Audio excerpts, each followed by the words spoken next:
주님 감사합니다. 또 이 아침에 우리를 깨워주시고 하나님 기도의 자리에 나오게 하시니 감사합니다. 오늘도 말씀하여 주시고 또 그 말씀 붙들고 기도할 때에 주님 만나고 경험하는 귀한 시간 되게 하여 주십시오. 하나님 우리를 새롭게 하시는 주님을 기대하고 소망합니다. 감사드리고 예수 그리스도 이름으로 기도드렸습니다. 아멘. 찬송가 492장 찬양 드리시겠습니다.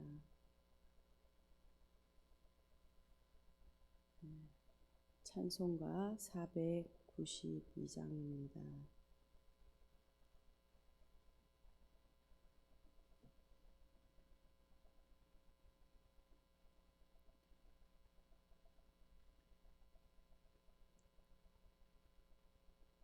잠시 세상에 내가 살면서 항상 찬송 부르다가 날이 저물어 오라 하시며 영광 중에 나아가리. 열릴 천국 문 내가 들어가 세상 짐을 내려놓고 빛난 면류관 받아 쓰고서 주와 함께 길이 살리. 눈물 골짜기 더듬으면서 나의 갈 다간 후에 주의 품 안에 내가 안기어 영원토록 살리로다. 열릴 천국 문 내가 들어가 세상 짐을 내려놓고 빛난 면류관 받아 쓰고서 주와 함께 길이 살리. 나의 가는 길 멀고 험하며 산은 높고 고른 깊어 고난 나의 모 쉴 곳 없어도 복된 날이 밝아오리. 열릴 천국 문 내가 들어가 세상 짐을 내려놓고 빛난 면류관 받아 쓰고서 주와 함께 길이 살리. 한숨 가시고 죽음 없는 날 사모하며 기다리니. 내가 그리더 주를 배울 때 나의 기쁨 넘치리라. 열린 천국 문 내가 들어가 세상 짐을 내려놓고 빛난 면류관 받아 쓰고서 주와 함께 길이 살리. 아멘. 오늘 함께 보실 하나님의 말씀은 고린도후서 4장 13절에서 18절까지 말씀입니다. 고린도후서 4장 13절에서 18절까지 말씀, 신약성경 289페이지입니다. 다 찾으신 줄 알고 함께 천천히 읽도록 되게 하겠습니다. 기록된 바 내가 믿었으므로 말하였다 한 것 같이 우리가 같은 믿음의 마음을 가졌으니 우리도 믿었으므로 또한 말하노라. 주 예수를 다시 살리신 이가 예수와 함께 우리도 다시 살리사 너희와 함께 그 앞에 서게 하실 줄을 아노라. 이는 모든 것이 너희를 위함이니 많은 사람의 감사로 말미암아 은혜가 더하여 넘쳐서 하나님께 영광을 돌리게 하려 함이라.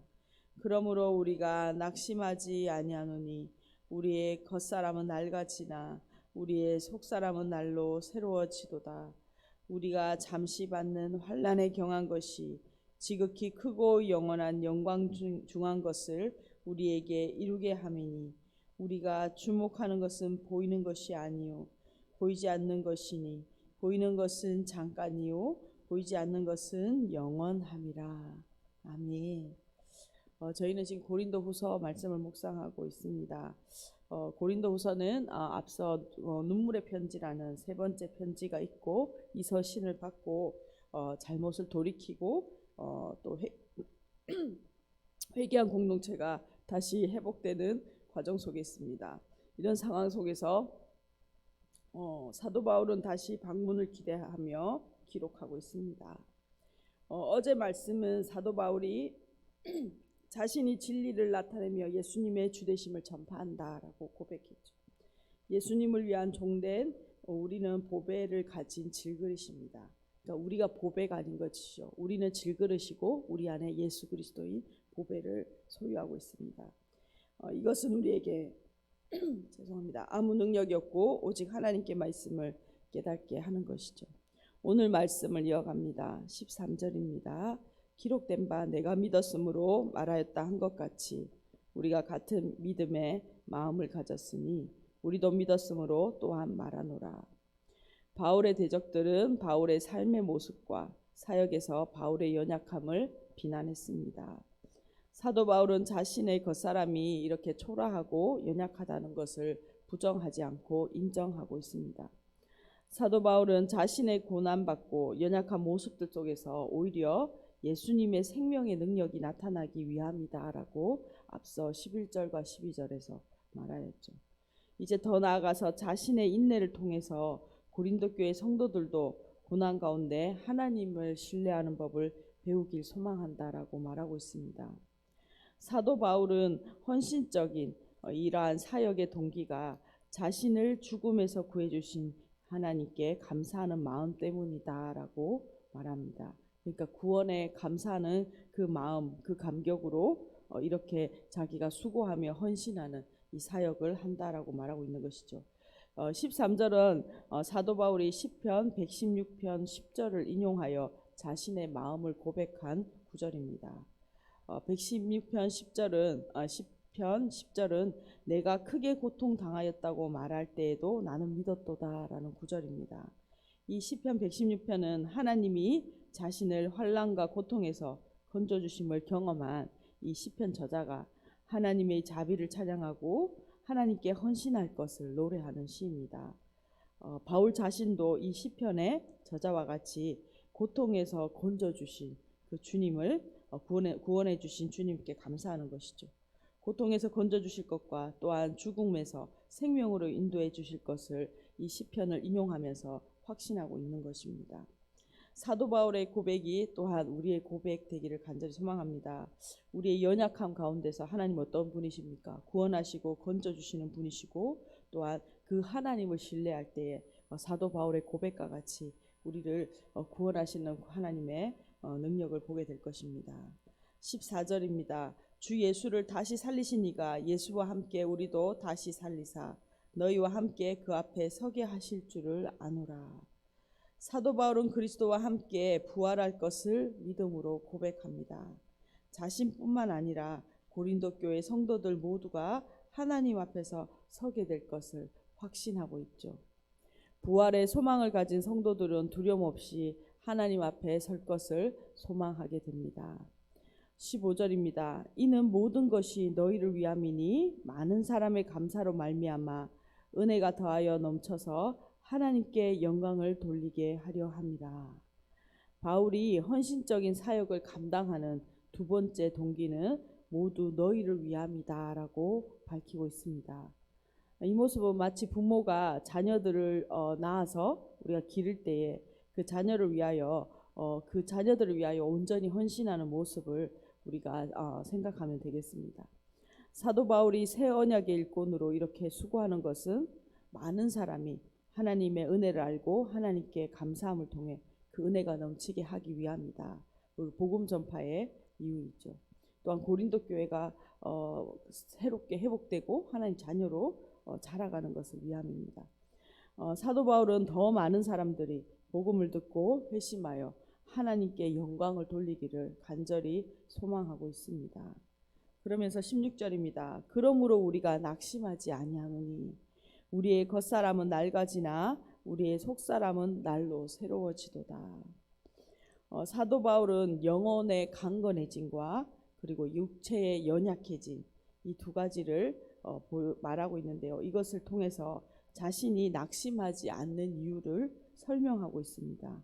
사도 바울이 낙심하지 않는 이유는, 이렇게 어려운 사역 가운데 낙심하지 않는 이유는 사도 바울은 바깥 사람과, 그러니까 즉 우리의 겉사람과 우리의 내면, 우리의 속사람을 비교해서 설명하는데요. 사도 바울은 바깥 사람은 우리가 죽을 수밖에 없는 피조물의 운명을 가졌으나 우리의 속사람은 어떻습니까? 거듭난 영혼으로 우리 안에 질그릇 안에 보배를 가지고 있죠. 성령을 소유한 사람들이라고 말하고 있습니다. 영원한 생명을 소유한 우리가 거듭난 사람들인 것이죠. 현재 바울은 고된 삶과 또한 사역으로 자신의 겉사람은 연약해져 가고 있습니다. 그러나 어떻습니까? 그의 속사람은 그리스도 안에서 점점 더 하나님의 형상으로 변화되어져 가고 있습니다. 이것은 우리가 어려운 말로 성화의 과정 가운데 있다라고 말합니다. 그 다음에 우리가 영원히 완전히 죽음 이후에는 우리의 영화, 예수님과 함께 영화로운 영광의 상태에 들어가는 것이죠. 우리의 겉사람은 쇠하여집니다. 우리도 동일하게 그렇습니다. 그리스도 안에서 우리의 영혼은 그러나 날마다 그리스도를 더 닮아가는, 어제보다 오늘 더 닮아가는 그러한 성화의 과정 가운데 있습니다. 이것이 우리의 소망이죠. 예수 그리스도를 점점 더 닮아가는 어제와 다른 우리의 모습들로 우리가 기대하며 소망하는 것입니다. 이러한 예수 그리스도를 닮아가는, 형상으로 닮아가는 은혜가 우리 가운데 날마다 있기를 간절히 소망합니다. 17절을 이어갑니다. 우리가 잠시 받는 환난에 경한 것이 지극히 크고 영원한 영광에 중한 것을 우리에게 이루게 함이니. 사도 바울은 자신이 낙심하지 않는 또 다른 이유가 있다라고 말합니다. 그것은 잠시 지나가는 이 환난이 영원한 영광을 이루게 하기 때문이다라고 설명하고 있습니다. 미래의 관점에서 현재의 환난을 바라본다면 이것은 아주 잠시 동안 주어지는 가벼운 어려움에 불과하다라는 것이죠. 여기서 사도 바울은 시간을 대조하고 있는 것뿐만 아니라 더불어 무게를 대조하고 있습니다. 가벼운 것과 무거운 것을 대조하고 있죠. 우리의 겉사람이 경험하는 이 환난은 가벼운 것이고 잠시 지속될 뿐이지만 우리의 속사람이 경험하는 하나님의 영광은 무겁고 영원히 지속될 것이다라는 것을 대조해서 말하고 있습니다. 사실 이렇게 사도 바울이 가볍고 잠시 지속될 것이라고 말하지만 우리가 초대교회사를 통해서 알듯이 초대교회 당시에 성도들이 겪었던 환난은 사자의 밥이 되고 또 핍박자로 인해서 그 로마의 거리에 등불이 되는 생명을 죽음을 수많은 사람들이 죽음과 또 고난 가운데 겪어야 했던 이 고난입니다. 이것조차도 가볍고 잠시 지나가는 것이라고 사도 바울은 고백하고 있는 것이죠. 믿음의 여정 가운데 사도 바울과 같이 영원한 영광을 바라보는 믿음의 눈을 우리 또한 보기를 간절히 오늘의 말씀을 통하여 바라보기를 소망합니다. 그리고 영원을 소망하며 영원을 소망할 때에 이 현재를 승리하는 그 믿음을 우리 가운데 주실 것을 소망합니다. 18절 마지막입니다. 우리가 주목하는 것은 보이는 것이 아니요 보이지 않는 것이니 보이는 것은 잠깐이요 보이지 않는 것은 영원함이라. 아멘. 우리 가운데 이 믿음이 있죠. 고난은 그 자체로 유익을 주는 것이 아니다라는 것을 우리가 알 수 있습니다. 고난은 그냥 그 자체로 그 고난을 이겨내면 고생이죠. 고생입니다. 근데 고난이 하나님의 영원한 관점에서 보이지 않는 것, 그것에 우리가 바라볼 때에 이 영원의 관점에서 이 현재의 고난을 바라볼 때에 이것이 바로 해석될 때 유익한 것입니다. 현재의 시선으로서는 고난이 그 주는 유익을 오늘 현재의 나의 고난만 계속 집중해서 바라본다면 고난이 주는 유익이 무엇인지 알 수 없다라는 것입니다. 보이지 않는 것, 즉 하나님의 영광의 관점에서 오늘 우리의 삶의 고난에 그것이 해석되고 그 시선이 주어질 때에 우리 오늘 현재의 고난을 넉넉히 이길 수 있는 것입니다. 오늘 말씀을 좀 요약하면서 함께 기도했으면 좋겠습니다. 오늘 말씀 전체는 이렇게 한 가지 오늘 우리의 삶 가운데 질문했으면 좋겠습니다. 나는 무엇을 주목하고 사는 인생인가? 오늘 나는 무엇을 주목하고 있는가? 나의 고난 가운데 내가 주목하는 것은 무엇인가? 고난 그 자체인가? 현재 그 자체인가? 그것을 우리가 좀 보면 좋겠습니다. 대적자들은 사도 바울의 연약한 모습을 주목하고 비난했습니다. 사도 바울은 그러나 고난의 연약한 모습, 자신이 연약하고 사역 가운데 고난 가운데 있는 모습에 자신을 주목하는 것이 아니라 보이지 않는 것, 다가올 부활의 생명과 또 영원한 하나님의 그 영광의 그 관점에서 오늘 자신의 삶, 현재에 살아가고 있는 이 사역과 고난의 삶에 주목하고 있다라는 것을 오늘 본문을 통하여 우리가 알 수 있습니다. 오늘 성도들의 삶 가운데 우리의 삶, 저의 삶 가운데도 우리가 여러 가지 어려움과 직면하는 고난들이 있습니다. 이 가운데 오늘 이 말씀이 위로가 되고 또한 우리 가운데 표지판이 되기를 소망합니다. 사도 바울과 같이 영원한 관점, 그 하나님의 영광의 관점에서 오늘 우리가 현재를 바라보는 믿음의 눈 주시기를 소망하고 또 그 믿음의 지혜로 오늘 고난을 승리케 하시는 그 하나님의 능력으로 넉넉히 이기는 저와 우리들 교회 공동체 되기를 간절히 소망합니다. 함께 기도하며 나아가겠습니다. 주님 감사합니다. 하나님 오늘 말씀을 통하여 각자 우리의 삶 가운데 우리를 주목하고 하나님 우리가 현실을 바라보고 우리가 환경을 바라보고 주목할 수밖에 없는데 하나님 우리의 고난에 하나님 주인 되시고 하나님 영원한 영광 가운데 하나님 이 잠시이며 이 가벼운 시간들을 우리가 어떻게 통과할 것인지 하나님 사도 바울의 하나님 그 믿음의 시선을 통하여 오늘 우리의 하루를 바라보는 하나님 우리의 시간들을 바라보는 은혜가 있게 하여 주십시오. 하나님 우리 가운데 하나님 주실 그 영원한 영광과 하나님 그 아름다우심을 소망합니다. 하나님 그것은 좋기 하나님 이 땅에서의 삶의 어려움과 비교할 수 없음을 고백합니다. 그것을 우리가 예배 때마다 경험하게 하여 주시고 우리의 속사람이 그리스도의 형상을 닮으며 또한 하나님의 영광을 사모하며 그 영광이 우리의 삶을 다스리고 하나님 우리가 또 그 영광을 영원히 누릴 것을 하나님 바라보며 하나님 우리 가운데 주목하며 하나님의 영광 하나님 오실 주님의 영광을 주목하며 하나님 살아가는 인생 될 수 있도록 우리 가운데 은혜 베풀어 주십시오. 오늘 하루 우리의 시선을 바꾸시는 놀라운 주님의 은혜 새롭게 하시는 은혜를 주님 부어주시기를 간절히 소망합니다. 1000번째 송상열 항옥분 집사님 가정에서 들으셨습니다. 주님 감사합니다. 거룩함과 자원함으로 드리는 예물 받아주시고 또 이 가정 가운데 하나님 현재의 삶이 아니라 하나님 영원한 영광 바라보고 오늘 이 땅을 넉넉히 살아가는 은혜 있게 하여 주십시오. 특별히 오늘 말씀 가운데 하나님 고난 가운데 있는 가정과 하나님 성도님들 위로하여 주시고 하나님 이 땅의 현재의 삶에 하나님 우리의 시선을 거두어 주님 영원한 영광 하나님이 보시는 우리 삶 가운데 허락하신 이 고난의 하나님 의미와 하나님 이 일들이 하나님 우리 가운데 해석되어지게 하시고 그 영광으로 인하여 넉넉히 하나님 이 땅의 삶들을 이기며 승리하는 이 하루 될 수 있도록 은혜 베풀어 주십시오. 하나님 주님의 영광을 사모합니다. 하나님 우리의 눈을 열어 주님을 볼 수 있도록 하나님 새롭게 하시는 은혜를 구합니다. 감사드리옵고 예수 그리스도 이름으로 기도드렸습니다. 아멘. 함께 기도하시겠습니다.